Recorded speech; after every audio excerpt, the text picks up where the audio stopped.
Ok, donc bienvenue à tous. Si vous êtes ici sur ce tutoriel, c'est que vous avez forcément peut-être une boutique e-commerce ou un site web où vous voulez avoir la 3D. Mais là, on va plus se concentrer sur Shopify, donc ce qui est un CMS incroyable. Juste avant de commencer, je vais vous montrer un peu le rendu qu'on pourrait avoir si on le met en place.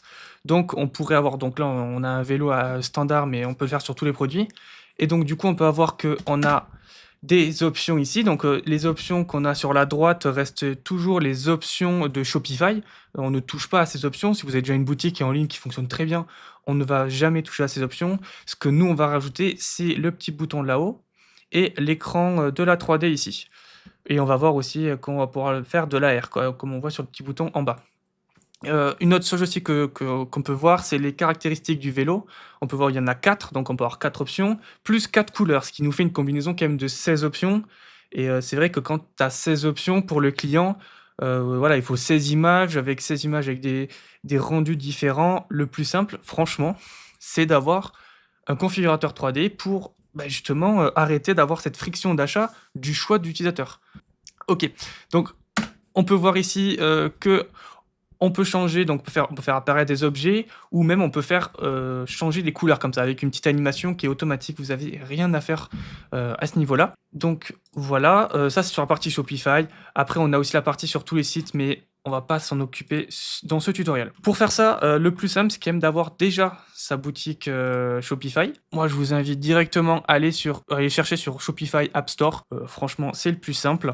À mettre Confira 3D. Voilà, bon, il y en a qu'un. À mettre Confira 3D, donc il n'a pas encore d'avis, forcément. Je viens de le sortir. Ce qui est bien par contre, ce qui est aussi dans le titre de la vidéo, c'est un produit qui est complètement gratuit avec un projet et 10 MO, ce qui est largement suffisant parce que dans tous les cas, plus on augmente en MO, plus ça va être long à charger. Donc on l'installe sur notre boutique. Donc là, il va falloir se connecter à la boutique que vous avez. OK, donc quand on arrive, là, on vient d'installer du coup, notre application. On peut la voir ici, Confira, et on peut voir qu'il n'y a qu'une seule page, c'est Dashboard. On va arriver sur cette interface-là et on va voir dans, les objets, pas encore, paramétrés, pas encore, créés, nos produits. Donc là, on aura tous les produits de la boutique existante, qui existe déjà. Donc on aura juste à activer le produit qu'on veut. Voilà, donc là, on vient d'activer, notre vélo. Une fois qu'on a activé le vélo, enfin notre produit du coup, on peut aller, personnaliser notre produit. Hyper simple.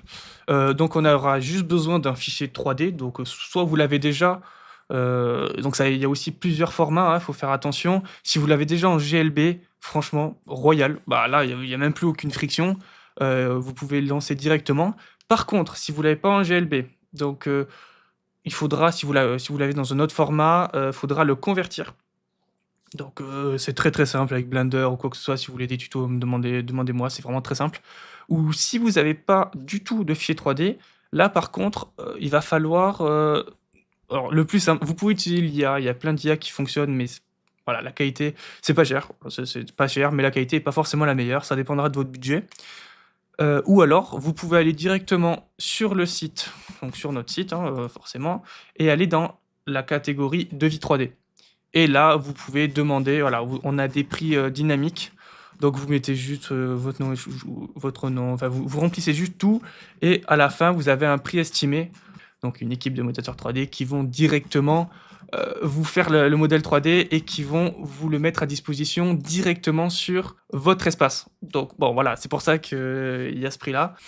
Tout est inclus quand vous passez par notre système. Donc ça, il y a rien à faire, on vous posera plein de questions ou quoi que ce soit.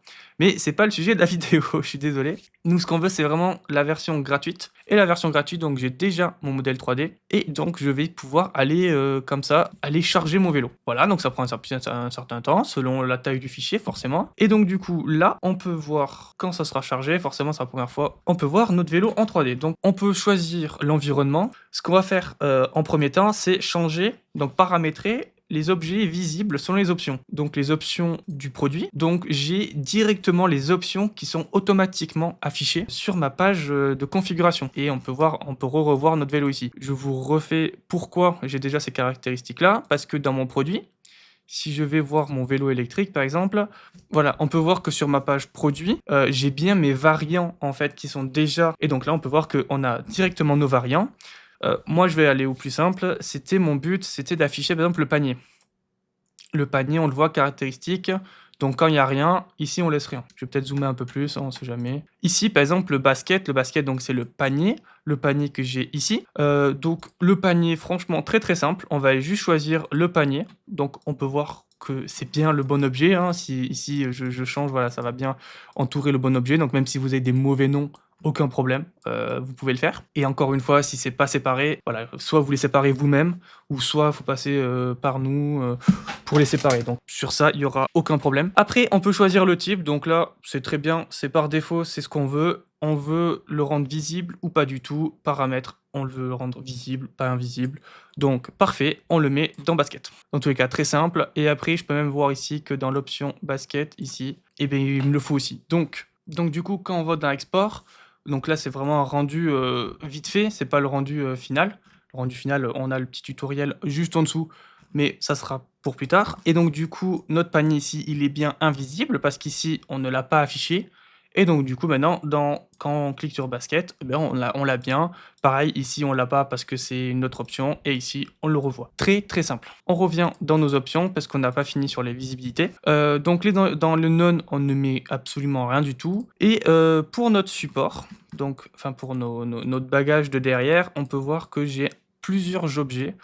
Donc il y a plusieurs manières de le faire, mais on va le faire à nous au plus simple possible. Donc c'est pas le support, c'est pas le panier, c'est le sac. Voilà, qu'on rend dans visible. Le sac, et je crois que c'est le support. Non, le support, c'est pas le... Ah si, si, le support aussi en fait partie, excusez-moi. Et on a aussi le couvercle. Bon, voilà. On peut faire comme ça marche très bien. On a 3 objets, mais après sinon, on peut aller créer des groupes, mais on veut pas complexifier le tuto. Donc du coup, là, je le veux ici, mais on peut voir aussi que je le veux aussi en bas, juste là. Pour l'avoir aussi en bas, bah, en fait, on peut aussi cliquer sur les options qu'on a déjà fait, pour aller venir justement glisser dans cette nouvelle catégorie, heu, ce qu'on vient de créer au final. Donc c'est très pratique et donc voilà, on peut bien sûr les remodifier.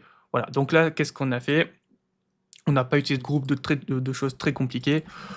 On a tout simplement, si je vais créer le bagage, on peut voir, bah, physiquement le bagage. Donc panier, bagage et les 2.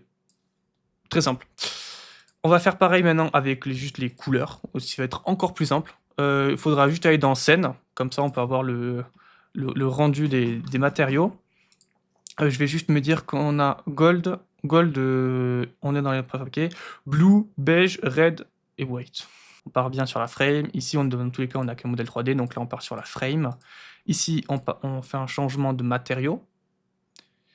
Et ici, bah, très simple, on choisit notre matériau qu'on veut et on le glisse dans gold. Très basique. On fait pareil pour le blanc. Et après, on peut voir, voilà, on a un plastique brillant. En vrai, bon, pourquoi pas, on peut utiliser, mais moi je veux surtout vous montrer quand il n'est pas dans la liste qui est déjà préfaite, on peut directement rajouter dans cette liste, hein, il y a aucun problème. On va juste dans les options avancées des matériaux, et là on peut changer les couleurs. Donc par exemple, pour notre beige, on peut aller prendre un marron clair, voilà, ou soit vous pouvez piper sinon, n'importe où, hein, ça marche, voilà, ça marche n'importe où. Vous pouvez les piper si vous avez des vraies couleurs. Ça, il y a aucun problème. Ou vous pouvez directement mettre le code RGB ici. Il y a plein d'options. Moi, je vais pas avoir la couleur parfaite, mais par exemple, cette couleur me va. Si cette couleur me va, je reviens dans la boutique, dans la bibliothèque de matériaux et je vais créer un nouveau matériau par rapport à la sélection que j'ai actuellement, donc créé depuis la sélection. Donc c'est un preset que je crée et on avait aussi une autre couleur qui était le bleu. Bah, pareil, là, hop, je vais créer un bleu qui me convient ou pareil que je peux choisir. Voilà, si vous voulez plus ou moins métallique, si vous voulez plus ou moins de reflets, bref, voilà, on peut choisir quand même pas mal de choses. On ne pourra pas rentrer dans les autres détails. D'ailleurs, le bleu, je vais l'ajouter dans la section. Et maintenant, on revient juste dans les options. On fait bien sûr sur notre frame, donc qui est le corps, hein, donc notre objet. On fait un changement de matériau et là on peut revoir notre beige et notre bleu et c'est tout. C'est-à-dire que en fait, c'est fini.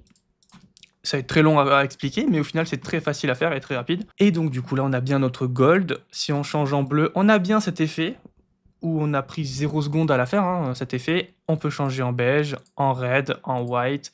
Enfin voilà, c'est possibilité infinie et on peut bien combiner les deux et bien plus, hein. On n'est pas limité en termes d'options, donc ça, il y aura aucun problème. Maintenant qu'on a fait ça, il faudra juste suivre ce tutoriel qu'on va le faire ensemble, bien sûr. Mais dans notre boutique en ligne, donc là, ça sera pour ajouter notre configurateur 3D sur notre page produit. Dans boutique en ligne, dans thème, on fait juste modifier le thème. Donc on peut choisir d'autres thèmes, hein, bien sûr, mais on peut venir modifier le thème. On va le faire dans l'ordre. On peut aller à la page produit directement et on peut aller choisir directement quel produit on veut. Dans modèle, dans information sur ce produit, dans la section détails, on peut aller ajouter un bloc. On va dans application et le bloc conf 3D viewer, c'est notre bloc à nous. Donc ça sera un bouton comme ça qui va s'ajouter à la fin. On peut le remonter au-dessus du titre par exemple, on peut le mettre où on veut, hein, dans les détails. On peut le mettre où on veut tant qu'il reste dans la catégorie détails. Une fois qu'on a ce bloc, eh bien on a juste qu'à enregistrer et c'est fini. On a maintenant notre configurateur 3D, hop, et on peut aller le prévisualiser directement. Et donc là, on aura bien sûr nos images et quand on affiche la 3D, eh ben, on aura une magnifique 3D. Aucun problème. Je vais juste vous retenir encore quelques secondes. C'est sur le plan de caméra, puisque, enfin, sur la caméra par défaut. On peut voir que là, par exemple, notre modèle 3D au chargement est très loin. C'est pas du tout agréable à regarder. Du coup, ce que nous, on va faire, on va revenir dans Confira, on va rouvrir notre vélo. Et là, cette fois-ci, dans scène, on va pas aller dans environnement, mais dans caméra. Et donc là, si on dézoome, on peut voir notre point de caméra. Donc, qu'est-ce que notre caméra, elle voit? Donc, on peut choisir pas mal de choses, mais nous, on va faire quand même très simple et on va juste se positionner sur le rendu qu'on veut, dans quelle position on le veut. Et on va aller juste cliquer ici dans sauvegarder la rotation et la distance de la caméra. C'est tout. Il y a que ça à faire. Et si on dézoome, on peut voir que la caméra s'est bien déplacée et que du coup, maintenant, si par exemple, je l'affiche dans n'importe quelle vue 3D, voilà, j'ai bien la vue qui est beaucoup plus zoomée qu'au départ.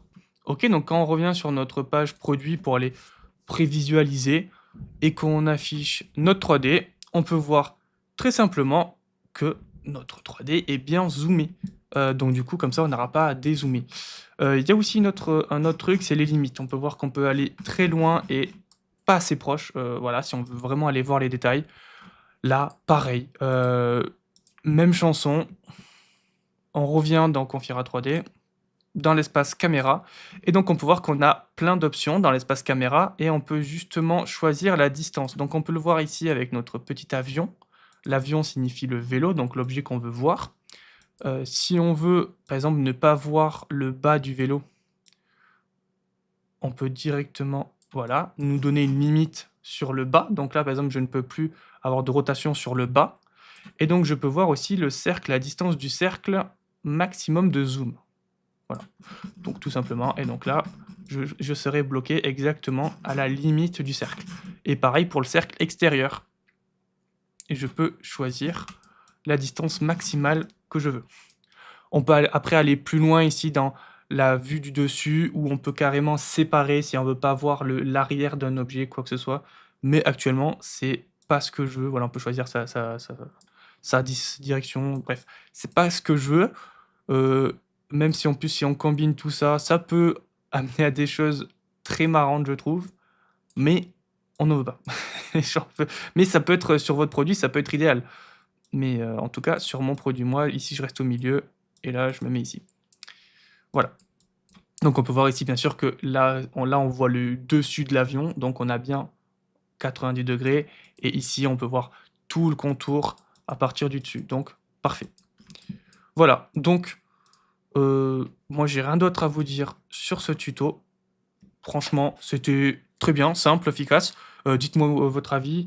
Dites-moi si vous avez réussi, si vous avez besoin d'aide, mais n'hésitez pas dans les commentaires, je suis là pour ça. Il y a aucun problème et Et à savoir aussi sur votre boutique là actuellement, les performances, le chargement par exemple, ne va pas affecter votre boutique parce que comme on le voit, il faut qu'on clique, donc il faut une action utilisateur pour afficher la 3D. Donc du coup, ça ne sera pas compté dans les performances Google ou quoi que ce soit. Ce qui est vraiment pratique, voilà, si vous posez la question, il y a aucun problème et en plus, vous avez même pas besoin d'héberger vous-même les modèles 3D, donc c'est cette application qui héberge directement les modèles 3D pour vous et donc tout ça gratuitement. Merci d'avoir regardé ce tutoriel en espérant que ça vous aura aidé. Ça sera tout pour moi. Merci.